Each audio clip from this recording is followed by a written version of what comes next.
কি করি যখন আমাদের পিতা বা আমাদের কেউ যখন মারা যায়, আমরা এই লাশকে সামনে রেখে বলি না যে আমার আব্বা অনেক দিন ছিল, অনেক বছর ছিল, যদি এরকম ভুল হয়ে থাকে ক্ষমা করে দিও।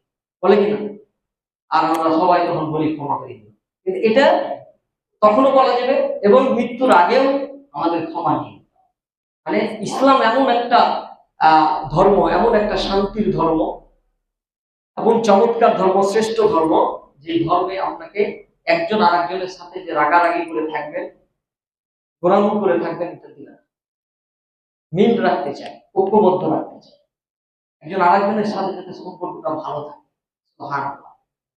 যাই হোক, যতদূর পারা যায় আমাদেরকে চেষ্টা করতে হবে এগুলো আমল করা।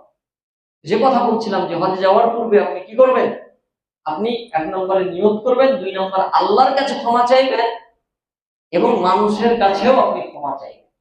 আপনি জাস্ট বলবেন আপনার কথাটা, সে যদি ক্ষমা না করে সেটা তো আমি বললাম, ক্ষমা করলে তারই না, ক্ষমা করলে আমার না, আপনার।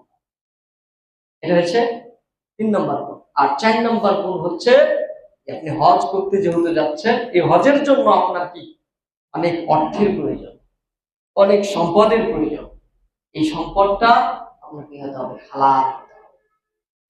শুধু হজ না, আমরা যে কোনো আমলই করি না কেন, সেই আমলের জন্য হালাল ইনকাম, হালাল উপার্জন অবশ্যই অবশ্যই অত্যন্ত গুরুত্বপূর্ণ ভূমিকা রাখে। এটা খুবই গুরুত্বপূর্ণ। কারণ হাদিসে স্পষ্ট এসেছে, লা তুকবালুল ইবাদাতু ইল্লা বিত্তাহুর, পবিত্রতা ছাড়া আল্লাহর কাছে কোনো ইবাদত কবুল হয় না। ভাইরা আমার, হালাল উপার্জন অত্যন্ত গুরুত্বপূর্ণ ভূমিকা আপনার আমার ইবাদত কবুল হওয়ার জন্য রাখে। কারণ আল্লাহ তাআলা রব্বুল আলামিন কোরআনুল কারীমের ভিতরে আপনাকে আমাকে কোনো জায়গায় বলে নাই যে তোমরা এভাবে ইনকাম করো, হালাল বাদ দিয়ে হারামের দিকে যাও, এ কথা বলে নাই। আল্লাহ হালালটাকে স্পষ্ট করে দিয়েছেন।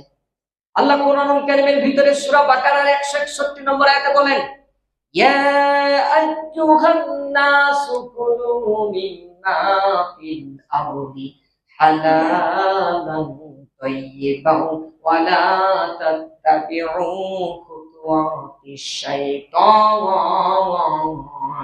ইন্নাহু লাকুম আদুউম মুবিন। সুবহানাল্লাহ বলে।